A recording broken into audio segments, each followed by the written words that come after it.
Halo, assalamualaikum warahmatullahi wabarakatuh. Selamat datang lagi di channel saya, channel Pak Pol Bagi Tips. Channel membahas tentang kepolisian dan tentunya hal-hal yang saya suka.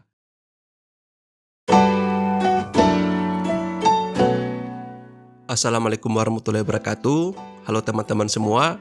Saya mau mengucapkan terima kasih buat kalian yang telah men-subscribe channel ini. Saya doakan buat kalian yang telah men-subscribe channel ini, semoga kalian lulus menjadi anggota kepolisian dan bisa bergabung bersama kami. Amin. Buat kalian yang bertanya-tanya tentang kuota Tamtama gelombang 1 2023 yang sekarang sedang dalam masa seleksi di tiap-tiap poldanya, sebenarnya saya sudah menerangkan tentang kuota di video-video sebelumnya. Oke lah, nggak apa-apa ya, saya buatkan satu video yang khusus menjawab pertanyaan kalian. Namun di kolom komentar ada yang menulis di komen bahwa di poldanya bahwa Karo SDM-nya sudah memberitahukan berapa jumlah kuota didik di poldanya untuk Tamtama Polri gelombang 1 2023 ini. Jika di polda kalian nggak ada bocoran atau spill-spill seperti itu, ya nggak apa-apa. Mungkin panitia akan memberitahukan di saat-saat terakhir ya, mendekati pantuir ataupun di sidang terbuka menuju request tahap kedua. Nah oke teman-teman, seperti yang kita tahu bahwa kuota Tamtama dalam penerimaan Tamtama Polri gelombang 1 2023 ini jumlah keseluruhannya adalah 1.600 orang. Tetapi itu jumlah keseluruhannya. Yang menjadi pertanyaan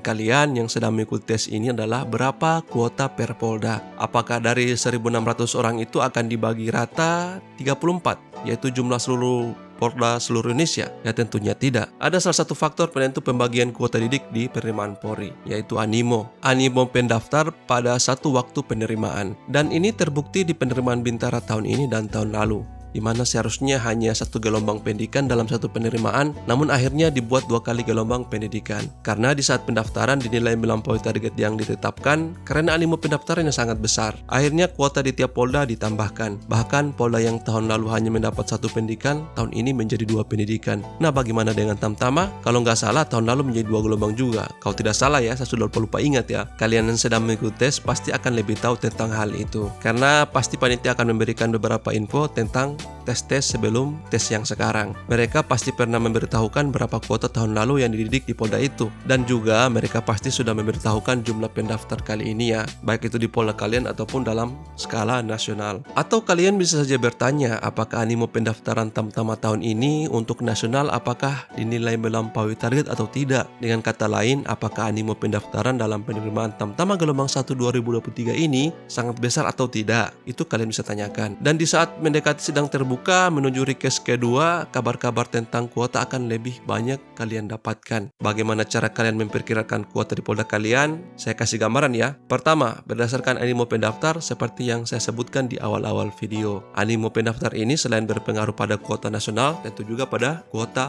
per polda. Saya contohkan di polda A, pendaftar Tamtama Polri gelombang 1 2023 ini mencapai 1.000 orang. Dan di polda B hanya 300 orang. Ya nggak mungkin ya kuota di antara polda A dan polda B bakalan sama. Pasti di polda A kuota didiknya akan lebih besar lagi. Kalian tinggal cari info saja berapa jumlah pendaftar tahun lalu dan berapa kuota polda kalian tahun lalu yang berhasil dididik. Tinggal kalian bandingkan saja dengan jumlah pendaftar yang sekarang. Jika pendaftar di polda kalian sama dengan tahun lalu jumlahnya, bisa saja hanya nambah sedikit kuotanya. Karena kuota Tamtama kali ini lebih besar dari tahun lalu ya, kuota nasional. Bagaimana jika pendaftar di polda kalian turun dibanding tahun lalu? Tapi turunnya hanya sedikit, hanya beberapa persen saja. Kemungkinan kuota didiknya akan tetap sama dengan tahun lalu ya. Nah, bagaimana jika pendaftar sekarang sangat sedikit dari tahun lalu, bahkan hanya setengahnya? Nah, itu tentunya akan mengalami penerimaan kuota didik di polda tersebut. Itu perkiraan ya. Kedua, jika kalian telah mencapai pada tahapan sidang terbuka menuju request kedua, maka kuota untuk polda kalian akan lebih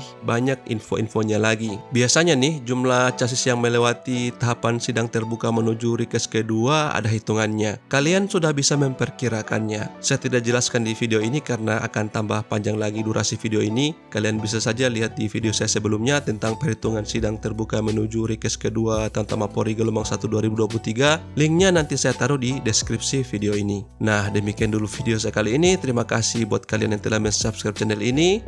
Saya doakan buat kalian yang telah subscribe channel ini, saya doakan ya, semoga lulus menjadi anggota kepolisian dan bisa bergabung bersama kami. Amin. Assalamualaikum warahmatullahi wabarakatuh.